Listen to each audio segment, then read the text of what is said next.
अस्सलाम वालेकुम, मेरा नाम प्रोफेसर शाइस्ता वहीद है और मैं कंसल्टेंट ऑब्स्टेट्रिशियन एंड गायनेकोलॉजिस्ट हूँ। Umar hospital and cardiac centre Johar town में मैं प्रैक्टिस करती हूँ। आज जिस चीज़ को मैं आपके साथ डिस्कस करना चाह रही हूँ वो ये है कि हम प्रेगनेंसी में जल्दी से जल्दी ये कैसे पता लगा सकते हैं कि लड़का पैदा होगा या लड़की पैदा होगी। यूजुअली जो हमारा टेस्ट है जो हम इस काम के लिए यूज करते हैं वो अल्ट्रासाउंड है, और 14 वीक्स के बाद जो अल्ट्रासाउंड करते हैं उसमें पता लग जाता है कि लड़का है या लड़की है। लेकिन अगर पेशेंट इससे पहले पता लगाना चाहे तो क्या करें?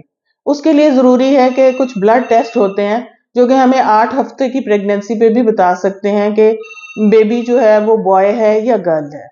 तो अगर हम वो ब्लड टेस्ट करें जो कि खास लेबोरेटरीज में होते हैं, इसको निप टेस्ट कहते हैं, नॉन इन्वेसिव प्रीनेटल टेस्टिंग।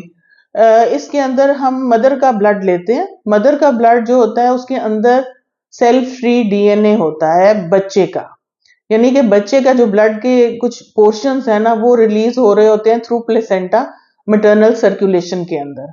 अब हम जब मदर का ब्लड लेते हैं तो उसमें से वो डीएनए फाइंड करते हैं और उसमें क्रोमोसोम की टाइप चेक करते हैं। अगर क्रोमोसोम वाई है तो दैट मीन्स कि ये बॉय है, और अगर वाई क्रोमोसोम एब्सेंट है तो दैट मीन्स कि बेबी गर्ल है। तो ये टेस्ट जो है 99% श्योरिटी के साथ बता सकता है कि ये लड़का होगा या लड़की होगी। यूजुअली इस टेस्ट को हम इस मकसद के लिए इस्तेमाल नहीं करते क्योंकि ये कॉस्टली टेस्ट है और इसकी कॉस्ट अराउंड 1 लाख प्लस है, और ये इसके सैंपल्स जो हैं वो बाहर भी भिजवाने पड़ सकते हैं।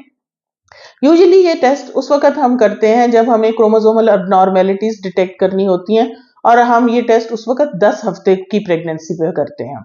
लेकिन अगर जेंडर मालूम करनी हो तो 8 हफ्ते की प्रेगनेंसी पे ये टेस्ट किया जा सकता है, जो कि काफी श्योरिटी के साथ 99% रिलायबल होता है कि ठीक जेंडर बताता है।